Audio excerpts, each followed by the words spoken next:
Welcome to all. स्वागत है आप सभी का एक बार फिर से अपने यूट्यूब चैनल काव्या इंस्टीट्यूट पर।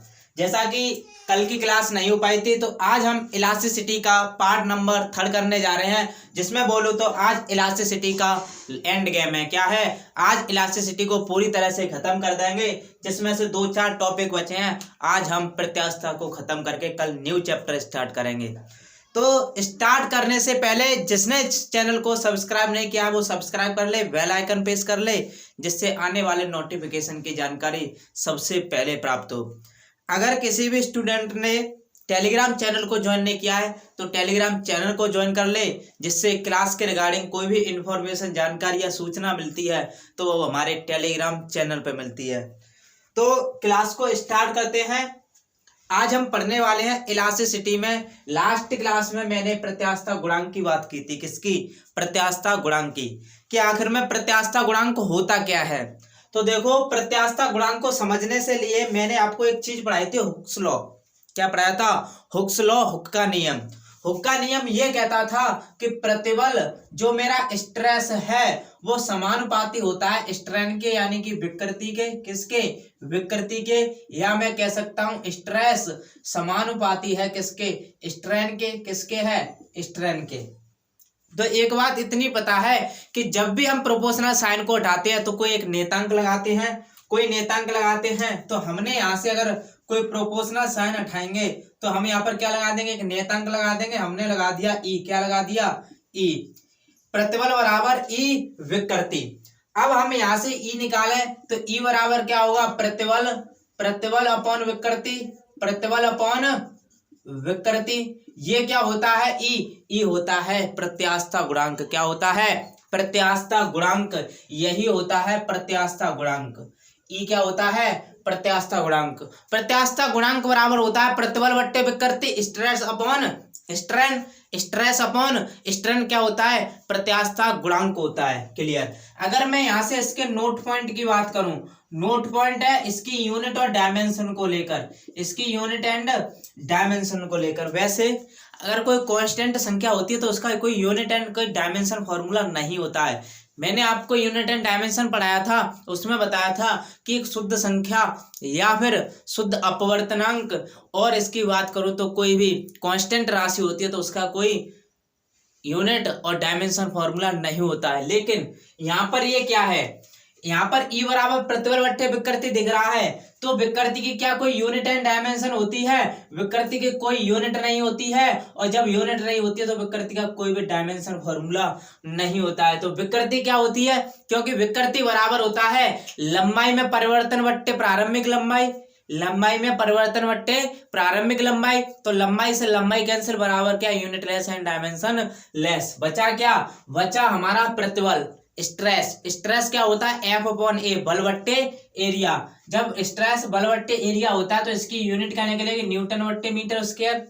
न्यूटन बट्टे मीटर स्क्वायर। अगर न्यूटन बट्टे मीटर स्क्वायर है तो क्या मैं इससे यहाँ से सीजीएस यूनिट निकाल सकता हूँ? जी हाँ, सीजीएस क्या निकलेगी? डाइन बट्टे सेंटीमीटर स्क्वायर। डाइन बट्टे सेंटीमीटर स्क्वायर सीजीएस यूनिट। अब जब यूनिट निकाली ली है तो मुझे डायमेंशन फॉर्मूला बताओ, क्योंकि डायमेंशन फॉर्मूला बराबर होगा, ऊपर क्या है? बल की क्या होती है? m1 l1 t की पावर -2, और नीचे क्या है? मीटर, यानी कि लंबाई का मात्रक, लेंथ l, उसके तो उसके लगा देंगे। जब m1 l1 और ऊपर जाके -2 तो -1 और t की पावर -2, इसका क्या निकलेगा? Dimension formula. किसका? प्रत्यास्थता गुणांक का। इतनी बात मैंने आपको कल बताई थी, लेकिन इसमें एक और नोट पॉइंट बताया था कि नोट पॉइंट ये है, अगर मैं टेम्परेचर को बढ़ा दूं, अगर मैं टेम्परेचर ताप को बढ़ा दूं तो मेरी जो प्रत्यास्थता है, इलास्टिसिटी, वो क्या होती है? घटती है। वो क्या होती है? घटती है। लेकिन इसका जस्ट अपोजिट होता है कि टेम्परेचर को बढ़ाने पर मेरी जो प्लास्टिसिटी होती है, प्लास्टिकता, क्या होती है? प्लास्टिकता, वो क्या होती है? बढ़ती है। यानी कि 2 क्वेश्चन बनते हैं। टेम्परेचर बढ़ाने पर इलास्टिसिटी घटती है, लेकिन टेम्परेचर बढ़ाने पर वहीं पर प्लास्टिसिटी की बात करें तो वो क्या होती है? बढ़ती है। दोनों के क्वेश्चन क्लियर हो गए होंगे। अब मैं इसकी डिपेंडेंसी को लेकर एक नोट पॉइंट लेता हूं। नोट पॉइंट ये है कि इसकी डिपेंडेंसी क्या है? डिपेंडेंसी यानी कि निर्भर किस पे करता है? निर्भरता क्या है, किसकी, प्रत्यास्थता गुणांक की निर्भरता क्या है।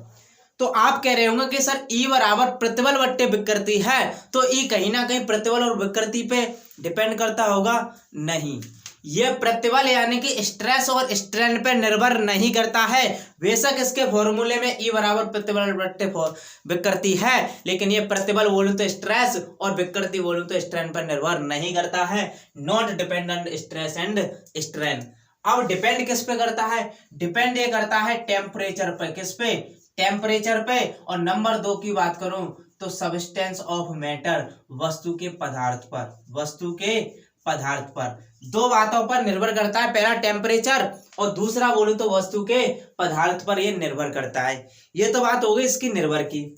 लेकिन अगर ये यहाँ से क्वेश्चन पूछ ले कि ये निर्भर किस पे नहीं करता है, नॉट डिपेंडेंसी, नॉट डिपेंडेंसी की मैं बात करूं तो ये निर्भर किस पे नहीं करता है, ये भी क्वेश्चन पूछ सकता है किस पे निर्भर नहीं करता है। निर्भर अभी मैंने बताया था कि ये स्ट्रेन पे निर्भर नहीं करता है। किस पे नहीं करता है, प्रतिबल पे निर्भर नहीं करता है, और ना ही ये विकृति पे निर्भर करता है। किस पे, प्रतिबल पर भी नहीं करता है और ना ही विकृति पे करता है। तो विकृति और प्रतिबल पर ये क्या नहीं करता है, डिपेंड नहीं करता है। क्या, प्रत्यास्थता गुणांक ई। ये डिपेंड किस पे होता है, टेम्परेचर एंड वस्तु के पदार्थ पर। किस पे डिपेंड नहीं होता है, प्रतिबल, strain and strain, stress and strain, प्रतिबल और विकृति पे निर्भर नहीं करता है। अगर टेम्परेचर को बढ़ा दूं तो प्रत्यास्थता क्या होती है, घटती है। अगर मैं टेम्परेचर को बढ़ाऊं तो मेरा जो प्लास्टिसिटी है वहीं पर उसके जस्ट अपोजिट यानी कि वो भी बढ़ती है। तो उम्मीद करता हूं ये चारों क्वेश्चन आपको क्लियर हो गए होंगे। अब इसके बाद मैंने कुछ टाइप्स पढ़े हैं इसके, किसके, प्रत्यास्थता गुणांक के। जो लास्ट क्लास हुई थी उसमें मैंने यहाँ तक लगभग पढ़ा दिया था, लेकिन अब ये थोड़ा सा बेसिक रिवीजन कराया है। उसके बाद अब मैं चलता हूँ टाइप्स ऑफ प्रत्यास्थता गुणांक, यानी कि प्रत्यास्थता गुणांक के प्रकार। प्रत्यास्थता गुणांक के प्रकार कि ये कितने प्रकार का होता है, प्रत्यास्थता गुणांक होता कितने प्रकार का है, के प्रकार, टाइप्स ऑफ प्रत्यास्थता गुणांक। अब देखो मैंने बताया था कि ये 3 प्रकार से होता है। कितने प्रकार का, 3 प्रकार का। नंबर 1 यंग प्रत्यास्थता गुणांक, नंबर 1 यंग प्रत्यास्थता गुणांक, और नंबर 2 होता है मेरा आयतन प्रत्यास्थता गुणांक, आयतन प्रत्यास्थता गुणांक, और नंबर 3 होता है मेरा दृढ़ता गुणांक। क्या होता है, दृढ़ता गुणांक, या ऐसे बोल सकता हूं अपरूपण गुणांक, दृढ़ता गुणांक, या इसको बोल सकता हूं अपरूपण गुणांक। क्या, अपरूपण गुणांक। इसके अपरूपण गुणांक से भी जाना जाता है दृढ़ता गुणांक को। तो ये प्रत्यास्थता गुणांक कितने प्रकार का, 3 प्रकार का। पहला यंग प्रत्यास्थता गुणांक, दूसरा आयतन प्रत्यास्थता गुणांक, और तीसरा दृढ़ता गुणांक या फिर अपरूपण गुणांक। बात आती है यंग प्रत्यास्थता गुणांक की, इसे वाई से डिनोट करते हैं। किससे, वाई से। आयतन प्रत्यास्थता की मैं बात करूं तो इसे के से भी और कुछ बुक्स में इसे बी से भी जाना जाता है, वी या के से डिनोट किया जाता है। अगर मैं दृढ़ता गुणांक की बात करूं तो एक टांग लंबी वाला ईटा से डिनोट किया जाता है। किससे, ईटा से। किससे डिनोट किया जाता है, ईटा से।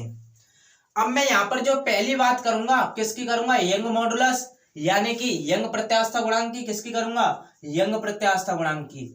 बेसिक से पढ़ेंगे। पहला यंग प्रत्यास्थता गुणांक होता क्या है, यंग प्रत्यास्थता गुणांक होता क्या है। अभी हम पढ़ के क्या आए हैं, प्रत्यास्थता गुणांक। क्या पढ़ के आए हैं, इतना पढ़ के आए हैं प्रत्यास्थता गुणांक। प्रत्यास्थता गुणांक बराबर क्या होता है, प्रतिबल बट्टे विकृति। क्या होता है, प्रतिबल बट्टे विकृति।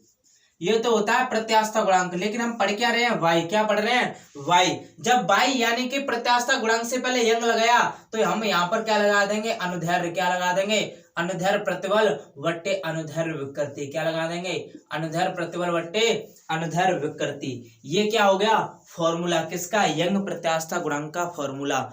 यंग प्रत्यास्थता गुणांक बराबर होता है अनुदैर्ध्य प्रतिबल बट्टे अनुदैर्ध्य विकृति। अगर मैं फॉर्मूले की बात करूं, प्रतिबल क्या होता है F/A, और नीचे विकृति क्या होती है, लंबाई में परिवर्तन बट्टे लंबाई, लंबाई में परिवर्तन बट्टे प्रारंभिक लंबाई। ये यहाँ पर ऊपर पहुंच जाएगा, ये मल्टीप्लाई इसमें आ जाएगा, तो F/L/del मल्टीप्लाई एरिया, यानी कि Y बराबर बल गुणा लंबाई बट्टे चेंज इन लंबाई एंड एरिया। ये क्या हो गया इसका फॉर्मूला। क्या हो गया, फॉर्मूला। यंग प्रत्यास्थता गुणांक का फॉर्मूला y बराबर एफ इंटू डेल बट्टे डेल एल गुणा एरिया, यानी कि बल गुणा लंबाई बट्टे लंबाई में परिवर्तन गुणा एरिया। क्या निकला? यंग मॉडुलस यानी कि यंग प्रत्यास्थता गुणांक। जब इसका फॉर्मूला पता चल गया तो क्या मैं यहाँ से यूनिट एंड डायमेंशन निकाल सकता हूँ? यूनिट एंड डायमेंशन फॉर्मूला, जी हाँ बिल्कुल। पहले तो बल गुणा लंबाई बट्टे लंबाई गुणा एरिया है, तो लंबाई से लंबाई कैंसिल, बचेगा क्या? एफ बट्टे ए। क्या बचेगा? एफ बट्टे ए। एफ क्या क्या होगा? न्यूटन, और नीचे क्या है? क्षेत्रफल यानी कि मीटर स्क्वायर। क्लियर? अगर मैं इसका सीजीएस मात्रक की बात करूं तो सीजीएस बिल्कुल सेम निकलेगा, डाइन बट्टे सेंटीमीटर स्क्वायर। क्लियर? अब यहां से डायमेंशन फॉर्मूला भी सेम निकलेगा, m1 l-k1 t की पावर -k2। ये क्या निकलेगा? इसका डायमेंशन फॉर्मूला। तो कुछ नहीं है, बस इतना है कि यंग प्रत्यास्थता गुणांक बराबर कितना होता है? अनुदैर्ध्य प्रतिबल बट्टे अनुदैर्ध्य विकृति। बात सब कुछ वही है, यूनिट भी वही है, डायमेंशन फॉर्मूला भी वही है। बस यहाँ से अगर न्यूमेरिकल पूछेगा, तीनों टाइप्स में से यहाँ से ही न्यूमेरिकल पूछेगा, अन्यथा किसी से भी न्यूमेरिकल नहीं पूछेगा। तो हमने इसकी यूनिट की बात करी, लेकिन एक मोस्ट इंपोर्टेंट नोट पॉइंट है, वो नोट पॉइंट है मेरा कि ये किसके लिए होता है? यंग प्रत्यास्थता गुणांक केवल ठोसों के लिए होता है। यंग प्रत्यास्थता गुणांक ओनली फॉर ओनली ठोसों के लिए, यानी कि सॉलिड के लिए होता है। यंग प्रत्यास्थता गुणांक किसके लिए होता है? सॉलिड के लिए होता है, यानी कि ठोसों के लिए होता है। ठोसों के लिए होता है, यानी कि यंग प्रत्यास्थता गुणांक केवल ठोसों के लिए वैलिड है, ना कि द्रव और गैस के लिए। ये द्रव और गैस के लिए अप्लाई नहीं होता है, ये केवल ठोसों में पाया जाता है। यंग मॉडुलस किसके लिए? ठोसों के लिए। तो उम्मीद करता हूं आपको यंग मॉडुलस अच्छे तरीके से समझ में आया होगा। क्या होता है यंग मॉडुलस? यंग मॉडुलस बराबर अनुदैर्ध्य प्रतिबल बट्टे अनुदैर्ध्य विकृति। प्रतिबल की यूनिट क्या होती है? न्यूटन बट्टे मीटर स्क्वायर। सेम यूनिट निकली, सीजीएस भी सेम निकली, और डायमेंशन फॉर्मूला भी सेम निकला। तो यहाँ तक क्लियर हो गया होगा। अब मैं चलता हूँ अगले टाइप्स पर। अगला टाइप्स है आयतन प्रत्यास्थता गुणांक के या वी। आयतन प्रत्यास्थता गुणांक के या वी, इसकी बात करूंगा। आयतन में चेंज, आयतन प्रत्यास्थता गुणांक क्या? आयतन प्रत्यास्थता गुणांक के या वी। आयतन प्रत्यास्थता गुणांक के या वी। तो मैं यहां से कैसे लिखूं? तो आयतन प्रतिबल बट्टे आयतन विकृति, आयतन प्रतिबल अपॉन आयतन विकृति, आयतन प्रतिबल अपॉन आयतन विकृति हो जाएगा आयतन प्रत्यास्थता गुणांक। जी हाँ बिल्कुल। अगर ये के बराबर आयतन प्रतिबल को मैं लिखूं एफ अपॉन ए और आयतन विकृति को लिखूं del V upon V, minus sign में लगाता हूं। अब कंफ्यूजन, माइनस साइन क्यों लगाया? मान ये कोई गोला था, इसका प्रारंभिक में आयतन वी था, इसको मैंने दबाया, छोटा किया, तो इसका आयतन में चेंज डेल वी आ गया, लेकिन चेंज हुआ, बदला, कम हुआ, तो माइनस चिन्ह इसकी कमी को डिनोट करता है। किसकी? कमी को डिनोट करता है कि कितना कम हुआ। तो मैंने यहाँ पर माइनस लगा दिया। अगर के बराबर ये ऊपर पहुंच जाएगा एफ मल्टीप्लाई वी, तो minus del V multiply area, ये इसका क्या निकला? फॉर्मूला निकला। क्या निकला? फॉर्मूला निकला। अगर मैं यहीं से इसकी यूनिट की बात करूं, यूनिट, और यहीं से इसका डायमेंशन फॉर्मूला की बात करूं, तो यूनिट निकलेगा ये आयतन से आयतन कैंसिल, एफ बट्टे ए यानी कि न्यूटन बट्टे मीटर स्क्वायर। अगर यहीं से सीजीएस यूनिट की बात करूं तो डाइन बट्टे सेंटीमीटर स्क्वायर। क्लियर? अब इसकी डायमेंशन फॉर्मूला भी सेम निकलेगा, m1 l-k1 और t-k2, डायमेंशन फॉर्मूला भी वही निकलेगा। अब देखो इसका नोट पॉइंट, जो आयतन प्रत्यास्थता गुणांक है वो तीनों में पाया जाता है, ठोस में भी पाया जाता है, सॉलिड में भी, और गैस में भी, और लिक्विड में भी, यानी कि ठोस, द्रव और गैस में, तीनों में पाया जाता है। ये आयतन प्रत्यास्थता गुणांक तीनों के लिए होता है, तीनों के लिए होता है। यानी कि ऐसा कौन सा प्रत्यास्थता गुणांक है जो ठोस, सॉलिड, गैस और लिक्विड तीनों में पाया जाता है? तो वो है मेरा वॉल्यूम प्रत्यास्थता गुणांक, यानी कि आयतन प्रत्यास्थता गुणांक ठोस, द्रव, गैस तीनों में पाया जाता है। तो इतना क्लियर हो गया होगा। अब मैं इसके लास्ट टॉपिक पे, यानी कि लास्ट टाइप्स है, उस पे बात करता हूं, दृढ़ता गुणांक। किस पे? दृढ़ता गुणांक की। दृढ़ता प्रत्यास्थता गुणांक या दृढ़ता गुणांक। अब देखो दृढ़ता गुणांक की अगर मैं बात करूं तो दृढ़ता गुणांक होता है मेरा ईटा। क्या होता है? ईटा। दृढ़ता गुणांक किससे डिनोट करते हैं? ईटा। ईटा बराबर अपरूपण प्रतिबल अपरूपण प्रतिबल अपॉन अपरूपण विकृति, अपरूपण प्रतिबल अपॉन अपरूपण विकृति क्या होता है, दृढ़ता गुणांक होता है। क्लियर। अब देखो इसके फॉर्मूले की ईटा बराबर अपरूपण प्रतिबल एफ अपॉन ए, अपरूपण विकृति को मैं मानता हूं फाई, क्या मानता हूं, फाई। जनरली इसके फॉर्मूला कोई यूज में काम आने वाला नहीं है, क्योंकि ईटा बराबर एफ अपॉन ए बट्टे फाई है। यहाँ से कोई न्यूमेरिकल नहीं पूछेगा, कोई न्यूमेरिकल नहीं पूछेगा, लेकिन पूछेगा क्या, इसका यूनिट पूछेगा और इसका पूछेगा डायमेंशन फॉर्मूला। तो यूनिट भी सेम निकलेगा, न्यूटन बट्टे मीटर स्क्वायर, न्यूटन बट्टे मीटर स्क्वायर। फाई क्या है, विकृति, विकृति का कोई यूनिट एंड डायमेंशन नहीं होता। अगर सीजीएस यूनिट की बात करें तो डाइन बट्टे सेंटीमीटर स्क्वायर। अगर डायमेंशन फॉर्मूला की बात करें तो m1 l-1 t की पावर -2 क्या निकलेगा, डायमेंशन फॉर्मूला। नोट पॉइंट की बात करूं तो दृढ़ता गुणांक भी किसके लिए पाया जाता है, ठोस यानी कि सॉलिड के लिए पाया जाता है, ठोस के लिए। किसके लिए, ठोसों के लिए होता है, ठोसों के लिए होता है। तो हमने तीनों टेस्ट पढ़े किसके, प्रत्यास्था गुणांक के। पहला यंग मॉडुलस पढ़ा जो केवल ठोसों में होता है, दूसरा आयतन प्रत्यास्था गुणांक पढ़ा जो ठोस द्रव गैस तीनों में होता है, और तीसरा दृढ़ता गुणांक ईटा पढ़ा वो भी ठोसों के लिए ही होता है। तो उम्मीद करता हूँ तीनों टाइप्स आपको क्लियर हो गए होंगे। अब मैं चलता हूं अगले टॉपिक पर। इसका एक टॉपिक है संपीडिता। क्या है, संपीडिता। और संपीडिता होती क्या है, संपीडिता होती क्या है। संपीडिता देखो, संपीडिता की मैं बात करूं, संपीडिता, संपीडिता क्या होती है, संपीडिता होती है, अभी हमने क्या पढ़ा था, आयतन प्रत्यास्था गुणांक। क्या पढ़ा था, आयतन प्रत्यास्था गुणांक, यही तो पढ़ा था, आयतन प्रत्यास्थता गुणांक। जब आयतन प्रत्यास्था गुणांक पढ़ा था तो उसके व्युत्क्रम को हम क्या कहते हैं, संपीडिता। क्या कहते हैं, उसके व्युत्क्रम को हम कहते हैं संपीडिता।